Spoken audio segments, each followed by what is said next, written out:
I never wanted to be a mother. I never Mm. thought that I would.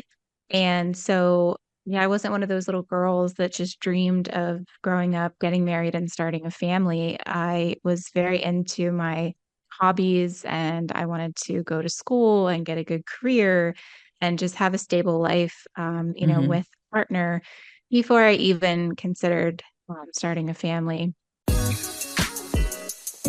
Welcome to the You Are Not Your Trauma podcast, a show that reminds you that you are not alone, your experiences matter, and you are not defined by what you've been through.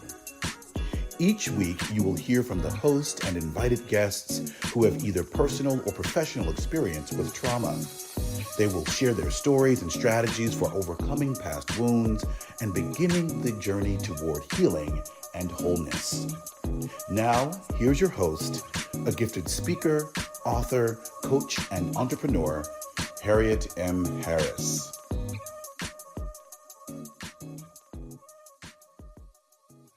Hello, and welcome to a brand new episode of You Are Not Your Trauma, the podcast that brings hope, healing, and inspiration to those who have experienced life's most challenging moments.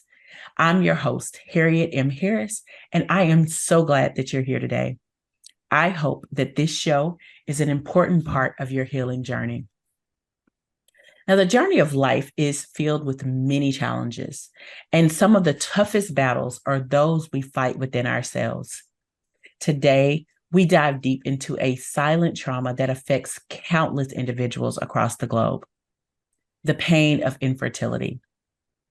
Infertility is a complex journey, one filled with layers of emotions, societal pressures, and personal introspection. Today, we'll explore the resilience of the human spirit and how one can move from the depths of despair to a life filled with happiness and purpose. We are joined today by a remarkable individual, Charlie Dice, who has walked this path firsthand. Not only has she bravely faced her own challenges with infertility, but she has now dedicated her life to helping others navigate this journey. She coaches both men and women, guiding them from the trauma of infertility to rediscover joy. Now, talking about infertility requires an immense amount of courage, especially in a world where the pain is often silenced or misunderstood. It's a topic that many people avoid, either held back by their own wounds or by the fear of saying the wrong thing. So, Charlie, your resilience in facing your own challenges and your willingness to shed light on this topic is both admirable and deeply appreciated. So, thank you so much for being here. Welcome to the show. Yeah, thank you for having me, Harriet. I'm really excited to get to talk to you and your listeners, and um, I hope that I can break some of the stigma around this type of trauma for you. Absolutely. Thank you. I really look forward to our conversation. So, Charlie, let's start with you telling us about a little about what you do, and just about you, about yourself. Yeah, I think before I jump into what I do, it's important to have some context. So I'll jump into my story. Yeah. I think I had a very non-traditional outlook on motherhood growing up. I never wanted to be a mother. I never Mm. thought that I would. And so, yeah, I wasn't one of those little girls that just dreamed of growing up, getting married, and starting a family. I was very into my hobbies and I wanted to go to school and get a good career and just have a stable life, Hmm. with a partner before I even considered starting a family. And so I accomplished all that. And my husband and I had been married about 6 years when we decided, that maybe now we're getting older. I was 30, he was 32. Maybe we should start to try. And all of our siblings had had no issues getting pregnant whatsoever. And we thought, well, that'll be our story too. Unfortunately, it wasn't. And so that was quite shocking and quite traumatic in itself. Um, just the fact that we could not get pregnant very easily. It took us 2 years to even get a positive pregnancy test, and that was in August of 2020. And at that point, I got to 10 and a half weeks before I started bleeding, and I drove myself to the ER because my husband was away that weekend. And it was a very traumatic 6-hour experience by myself in the ER just to learn that I was having a miscarriage. And I found from that experience that there's really not a lot of support out there, even for women who are going through a miscarriage. I Mhm. literally was told by the ER doctor, here's some extra strength Tylenol, go home and pass your baby. And I'll never forget those words, pass your baby. I was like, I don't even know what that what that means. Like I Yeah. can't register that. And it ended up that, I was too far along that I couldn't do that. And so my OB ended up doing a DNC, which again in itself, there was just a lot of physical trauma, a lot of emotional trauma, and psychological trauma. And so after that, it took me about 8 months to feel like I was ready to try again. And we, kept trying naturally. And then eventually we got to the ages where, we thought, well, probably some intervention is Mm. warranted. So we went down the whole rabbit hole of, IUI. One failed round of IVF was all we could afford because insurance didn't cover any of it. And eventually, after two more miscarriages, and 8 years of this, I just sat my husband down one day and I said, I can't do this anymore. I can't Mm. keep feeling like a Mm. failure month after Yeah. month after month. I can't keep having you look at me with hope in your eyes every day and then, tell you that I got my period again. I can't go through that. Mm. And so I was looking for support after we had made the decision to stop trying, and there really wasn't any. I'm thankful that there is support for folks who are actually going through fertility treatments. That seems to be less of a taboo subject than telling people that you tried to have children and you couldn't, and you made the Mm. decision to move forward with your life. Um, there just was not any sort of resource in my community that was available. I found myself going online, Yeah. just Googling, how do I get over infertility? Social media ended up being a very helpful place for me. That was really the only place that I found women and men that were, in a similar situation as mine. And eventually, after a year of just kind of figuring it out on my own, I decided I'm gonna be a resource for other women Mm. out there that are going through this. I don't want people to get to the end of their journey and struggle the way I struggled, the way my husband struggled. And Right. so I just started sharing my story online for the very first time. And it was amazing the amount of people that came to me, and Wow. said, thank you for sharing your story and thank you for allowing me to talk to you about my story. And, it just kind of evolved from there. I started, coaching women and men Mhm. to realize that, infertility grief is very different than any other. And it's not something that, you get over very quickly, if ever. And yeah, that's kind of how I got to where we're at today. It just kind of evolved. And honestly, even though I went through all that, it's really been the best thing that really has ever happened to me. It's just been amazing. Wow. I do find it always interesting that some of the hardest things that we go through are some of the things that create the most strength and resilience within us. So I'm glad to hear you say that it's been one of the best things. I know it hasn't been easy, but I'm glad to hear you say that. Um, but we're going to continue this conversation in just a moment. But first, we're going to take a very quick commercial break. We'll be right back.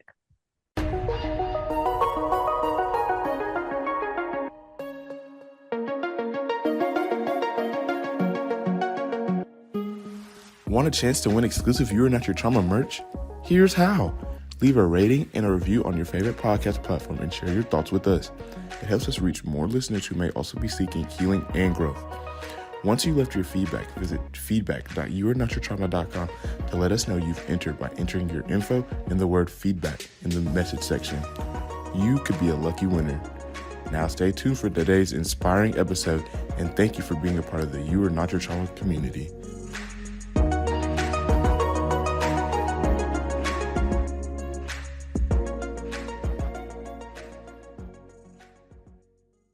Okay, and we are back. Now, Charlie, I have really enjoyed your story so far, but I want to go ahead and dive a little bit more into our conversation for today. Again, Charlie, you are very brave just for being here and shining a light on a deeply personal journey. So you talked about, your experience with getting pregnant, having the miscarriage, and then having a couple of more miscarriages after that. Can you tell us how that experience, that personal journey that you went through, how it affected your sense of self and emotional well-being? Yeah, I think it affected my sense of self, in the fact that I didn't really know what my purpose was anymore. Mm, I think a lot of us, even though I hadn't always wanted to be a mother, when I made the decision that I wanted to, that became my purpose in life. mhm, And when that wasn't able to come to fruition for me, I really felt like I was kind of drifting. I was kind of just lost on an island and I didn't really know how to get back to shore. And so I just had to figure out, what my priorities were again, what mm, really mattered to me. And it was more of, what makes me happy? What makes me want to get out of bed in the morning every day? mm, And what did I like to do? And who did I like to be around before I started, this journey? And infertility in it, it's different than any other type of grief because if somebody passes away, there's a very clean before and after, right? mhm, One day mhm, they're there, the next day they're not. In the case of infertility, it's kind of a deathless death. And it's a progressive grief in the fact that, you can be triggered just walking outside of your house, going to the grocery store and seeing a pregnant woman, or seeing your friend's pregnancy announcements on social media. So mhm, it really does mess with your self identity, mhm, and it makes you question, where do I go from here? What do I want mhm. from my life now that the thing that I thought I wanted isn't possible? So I think that's really how it kind of shaped my sense of self afterwards. So, what were some of the hardest emotional and mental challenges that you faced during those years of struggling with infertility, and how did you navigate them? Yeah, I think for me, the biggest emotional struggle that I had was really the sense of failure. The sense Mm, of, we as women are taught from the time that we're little, this is what our bodies are supposed to do. And because my body was not doing that, I really did feel like I had failed as a woman. And so, the other struggle then became I had no self confidence. I had no self esteem. I felt mm, like I was not worthy of being a wife to my husband because I could not give him, the one thing that I, as a woman, was supposed to be able to do.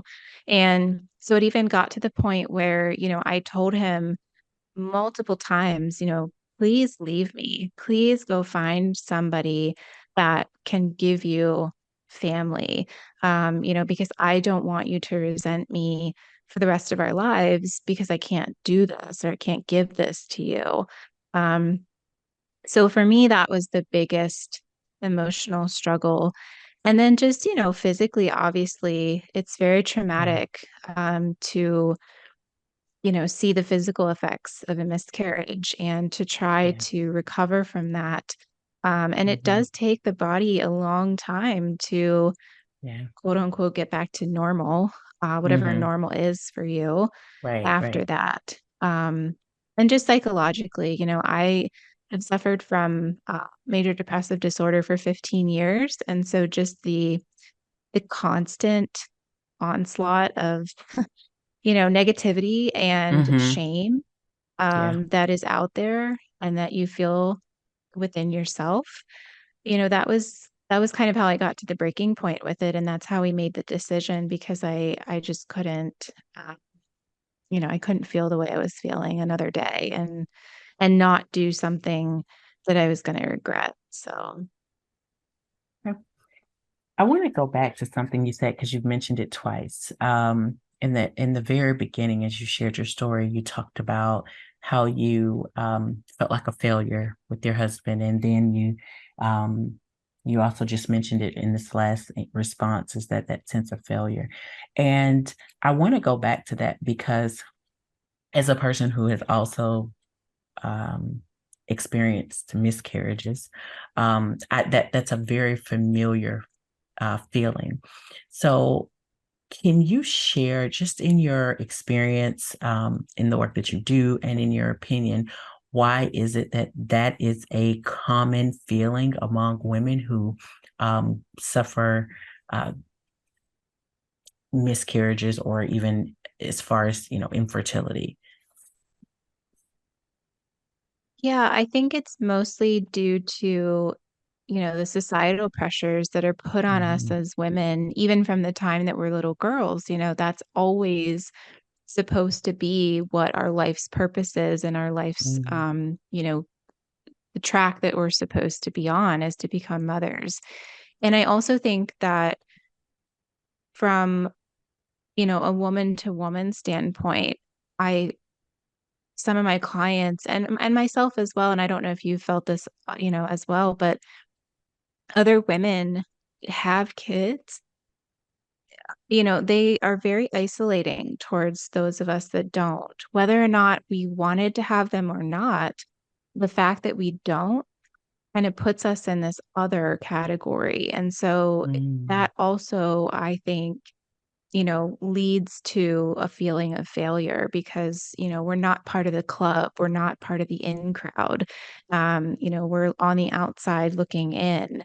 And so it's just that sense of, I think the combination of society as well as just, part of our gender's nature to kind of look at women that don't have children as, these outsiders or something is wrong with us.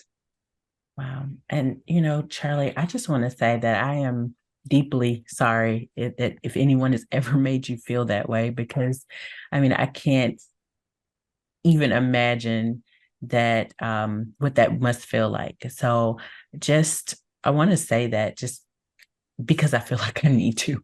But Thank you. I do agree. I do agree that there are definitely some societal pressures, but I was really interested in your point of view because I remember when you said that the first time I was like, no, I'm not going to touch that. But then when you said it again, I was like, okay, I got to touch this because there may be some other woman out there that's listening to this show and they are feeling that sense of failure.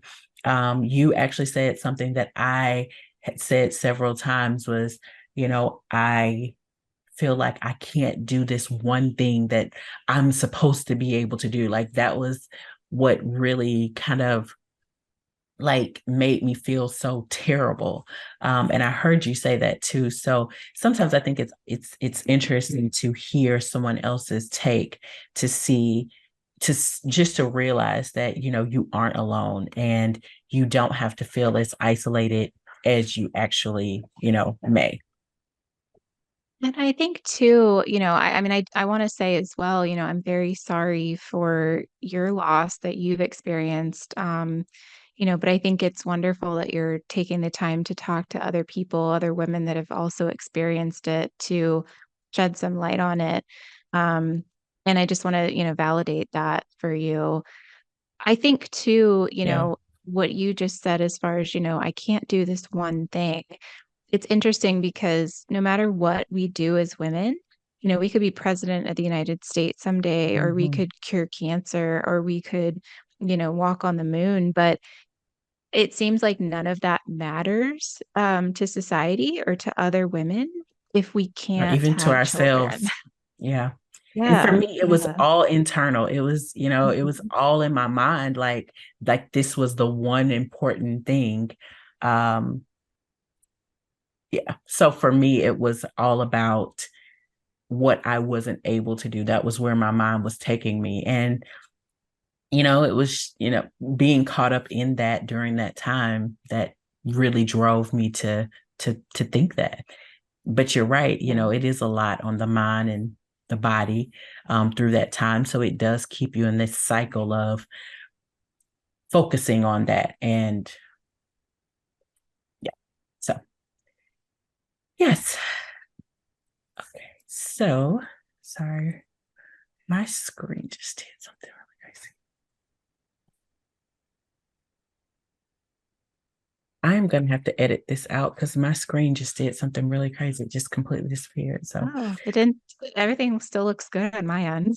oh, that was weird. Okay. So I'll get that edited out. Just remind myself.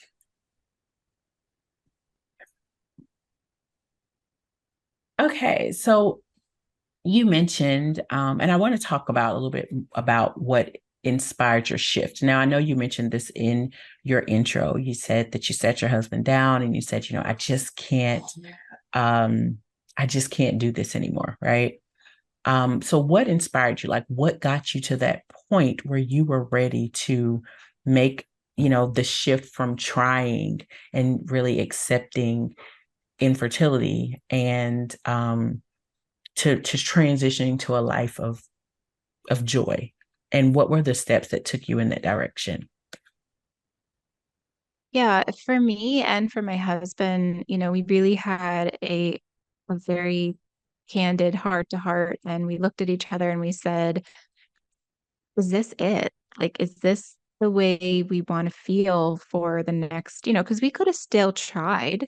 We're not to the point where we're of age that, the doctors said, oh, I think you better tap out. I think this is the end. We made that decision because we didn't want to wake up every day and have this be Mm, in our entire lives. We wanted to be the people that we were before all of this when we felt yes. happiness and felt joy. And so it was actually something that my grandmother said to me. She has Alzheimer's and Parkinson's. And in one of her lucid moments, she said, you need to go travel and you need to go do the things you want to do while you still can. Don't wait until Wow. you're retired, for example, to go Mm-hmm. travel and things. And I thought, yeah, like why am I just kind of waiting around Wow. in a state of this in between? Am I going to get Mm-hmm. pregnant? Am I not? You know, do I want to financially drain, our livelihoods, our savings on this? Or do I want to use that and use the situation that we were given to go and actually do the things we want to do and live the life that we want to live while we still can, because we're not promised tomorrow. Nothing Right. is guaranteed. So we just kind of looked at each other and we were like, yeah, like this isn't it. This isn't all that we have. So Beautiful let's advice from go do grandma. it. Yeah, yeah. Yeah. So Wow. that was kind of the shift that, Okay.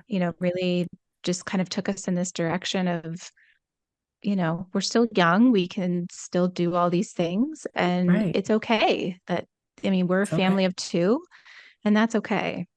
That is okay. That is absolutely okay. So once, you said you had this conversation with your grandma and then you had this conversation with your husband and you all just kind of decided, you know what, let's just live our lives. Let's just keep moving forward. And so how did the coaching and the, decision to help others really kind of evolve from there? Like, where did that come from? I know you said you were looking for resources and you decided you wanted to be one, but how did you make that decision? Yeah, it was kind of, they say that invention is comes from necessity. And I Mm, needed support. And so I went to my OB's office and I asked if there was any infertility support groups available. And the answer was no. And I asked if I could put, a note on the bulletin board at the office to say, I'm looking for other women that have been through this, which I know that they're out there. I mean, 1 in 4 of us struggles with this. And the yeah. answer was no. And so I Wow. went to therapy and, I had a lovely therapist. And even though she was a woman, she had never experienced infertility. And so there was always this disconnect, even though Mm, she helped me with a lot of things. I don't want to discredit therapists, but I think until I really found other people that had gone through the same situation that I did, I yes. really did not feel supported.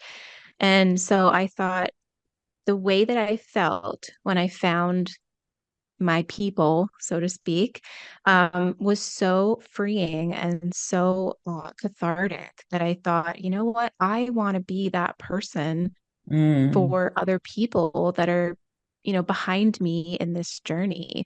And so that's kind of why and how, my coaching got started is just out of necessity of other people, wanting to share their stories and just wanting a place to vent and to feel supported. wow. Um, I love that you were able to find your people. That is so important. You mentioned even earlier that social media was really helpful. Um, but it I know what you mean about not being able to find the right people for your specific situation. It's like when you can find someone who can truly relate to what you've gone through, then it definitely helps to be able to be vulnerable, because otherwise you're kind of feeling like, okay, how much do I say? How much do I not say? What can I get? Where can I get the answers, the understanding, you know, I am a firm believer that we all go through different experiences and that those lived experiences are truly to help someone else. So I Yes. love what you're doing by becoming the resource that you needed. I think that is beautiful. So uh, it is my hope that anyone who's listening to this episode and they hear that it brings them comfort to know that you are out there spreading the word and just sharing and providing hope and help for people who have gone through or who are in the midst of infertility. So, Thank you. Yeah, that means a no, no lot. problem. No problem. In your coaching sessions, what are some common emotional hurdles that you see among individuals facing infertility? And how do you guide them towards both confronting those feelings and moving towards joy? Yeah, one of the biggest ones is anger. Mm, A lot of us, when we can't have something that we want, we get mm-hmm, angry. And I always say, well, that's, your 5-year-old self talking. And what would you say to your 5-year-old self, in this situation? And so we kind of break it down into a more simplistic, um, emotional view so that they can mm-hmm, process it, um, mm, in a simpler way. And then I also, uh, I really like negative motivation. I think it's very mm. underutilized, I should say. We always Okay. hear about positive motivation and Mm-hmm. positive reinforcement, but, you know, life isn't always positive. It is And not. a lot of times we have negative emotions and we don't know what to Mm-hmm. do with them. So instead of being, destructive to ourselves and our Mm-hmm. families Mm-hmm. or, about with them, I encourage my clients, to use that anger, for example, and, Right. use it to go do something makes them Mm, happy or that serves absolutely. them instead of, turning it into overeating or having Yes. that second glass of wine at night that you shouldn't Mm-hmm. have, use it to go tell your story to somebody else or use it to sponsor a child, as a big brother, big sister who may not Right. otherwise be able to have one. So Wow. I think anger is the biggest one, and then also jealousy, Mm, because we always want what we can't have. And we always think that the grass is greener on the other side. But what I find and what I tell my clients is that, you're not jealous of what they have, you're jealous of what you don't have. And so that's turn a that big difference. around. Yeah. Yeah, turn that around and see it from their perspective. Maybe Mm-hmm. they're actually jealous of you because you have the free time and you have the financial resources, Yeah. to go travel or to go, sponsor a scholarship for a student if you want, or Mm-hmm. whatever it is. Um, and so when they look at it that way, when we frame it that way in a session, they're like, oh, I really, I'm not really sure why I am jealous of that person, other than the fact that they have children. Yeah. Um, Yeah. yeah, I love that. I love that. I love how you give them this different perspective because sometimes I think that is exactly what we need, no matter what we're going through. We need a yeah, different perspective sometimes to make sure that, what we are, like you said, angry or even in some cases jealous about is really worth the energy that we're spending to, feel that way. So I absolutely. love Yeah. that. So you talked a little bit about this, but I have so many thoughts. But I really want to open the conversation on this is how do you think society's expectations and perceptions of parenthood play a role in the trauma experienced by those facing infertility? And what can we do to change that narrative? Yeah, I mean, society's expectations around a lot of things are Mm-hmm. detrimental. But in the Oh, yeah. case of infertility in particular, you know, it's almost like we feel this sense of responsibility to procreate to further our species. But on the Mm-hmm. other hand, we don't put enough emphasis on how we feel as, human beings before we're given this responsibility to, Oh, yeah. create more human beings. Mm-hmm. And so it kind of is just a vicious cycle where, we're not actually taking care of the people that are here. We're just worried about creating more. And I think that really does a disservice, especially to young girls, who, there's pressures from, you know, how to look, how to act, how to Mm-hmm. dress, how to, Yeah. you know, and so it's like, why can't we just let people be who they want to be? And why can't we just focus on things that actually got our society here in the first place, helping others and being kind and, just I think the trauma part of it really just comes because there is so many expectations put on us. And it seems like even if you do one thing well, society says, well, you could have done that better. Or, why didn't you do two things or three Mm-hmm. things? And it's never enough or it's never good enough. And that really just has to change. That whole narrative has to change. I completely agree. One of the things that I would say one of my thoughts on that is that so often society, as you mentioned, encourages this. They just say, oh, just go off and, have the kids. And, it's kind of just pushed on you.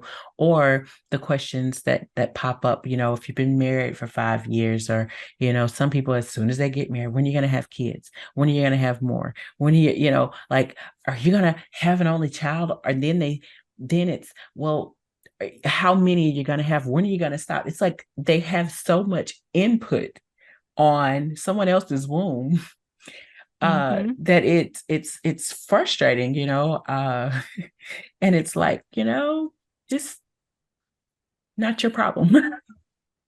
Yeah, not your business, not your problem. And I think to change the narrative, the biggest thing that I see that I would encourage others to do is, you know that, or let's change it to everybody has a choice. Motherhood is a choice, not a demand, not a Absolutely. responsibility. Yeah, so let women, men, let everybody have a choice.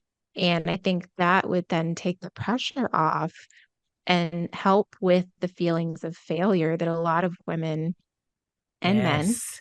um, you know, have hanging over their heads, Yeah. and I think it would at least move the conversation and move us as a society from a mental health standpoint, from an emotional health standpoint. I think it would really move the needle a lot. So just let people have a choice, and whatever that choice is, let it be theirs and not yours or anybody else's. So support either way, whether it's for or against, or, just being Yes. supportive and maybe not ask too many questions. I don't know. Yeah. That could I help. don't know why, but it seems like a woman's body is always subject to the most questions out of society in general. Oh, So, trust me, I I know it's ridiculous. yes. um, but yeah. So I know you mentioned that you work with both women and men. So can you share any differences or similarities that you've noticed in how each gender processes the trauma of infertility? Yeah, I do. I have one male client right now, and it's really interesting. From his perspective, what he's mostly looking for is, a way to support his spouse. She's Mm, had a couple miscarriages, one pretty recent. And so he's looking for ways that, he can allow her to grieve in the way that she grieves while being supportive. And one thing that they were struggling with, as a couple was, she really wanted him to express his feelings. She thought that he was just completely closed off, never cried, never got angry, never showed any emotion. And it really bothered her because it felt like to her he didn't care. yeah. On the Yep. other hand, in his mind, he was thinking, well, I need to be that rock. I need to be the strong one. I need to be the man, Wow. to catch her when she falls. And the one thing I said to him, because my husband and I went through the same thing, I said, you need to fall for her. She Mm, needs to see you be vulnerable. And if the yeah. two of you fall together, then you can pick yourselves back up together and Yeah. you'll have a greater understanding of each other's emotions about it. And that was really powerful for him because he said, I would have never thought that by me showing emotion and me being vulnerable, that would actually feel validating to my wife. Um, and so that I think is the biggest difference in, Yeah. the I can see that. genders. Yeah. Okay. And that makes a lot of sense. Just because of the way our genders are different. I know you mentioned that was something that you and your husband struggled with, as is it was something that my husband and I struggled with as well. So it sounds so very familiar. So Charlie, for listeners who might be, in the midst of their own infertility journey and just feeling lost, what's one piece of advice or encouragement you'd like to offer them today? Yeah, I would just like to offer them, the support is out there. Don't give up trying to find it. Whatever you need, someone else out there needs it too, and someone else out there is willing to give it to you. And I'd also like to offer, just letting them know that the choice to stop is also a choice. And it doesn't have to be made for you, even if you feel like it is, because you've done everything you can. But I would encourage you to make the choice yourself, because just by making a decision, you take back control and you take back the power of your own life and what's happening to you, rather than letting life happen for you. Um, so that would be the piece of advice. If you're struggling or if you're coming to the end of your trying to conceive journey, I would encourage you to actually make the decision to stop rather than just keep kind of drifting in this purgatory of, well, I couldn't have children, but I never made the choice to stop. So I'm just here. Don't just be here. Don't just be fine.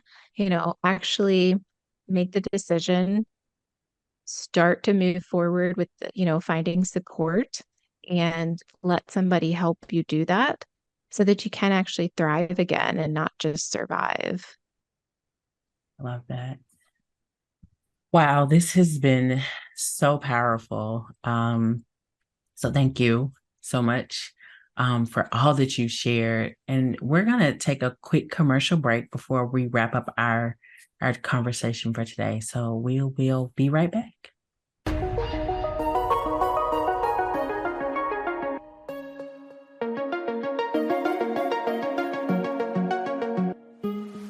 We are on an incredible journey together, sharing stories of resilience, hope, and the power of healing. To extend the reach and impact of the You Are Not Your Trauma movement, we've launched the Give 5 to Change Lives campaign. With just $5, you can contribute to developing invaluable resources like our upcoming You Are Not Your Trauma app, healing journal, and expanded podcast content. Every dollar and every share contributes to helping bring healing and hope to more people. We invite you to join this movement. Visit giving.youarenotyourtrauma.com to contribute. Together, we can change lives one heart at a time.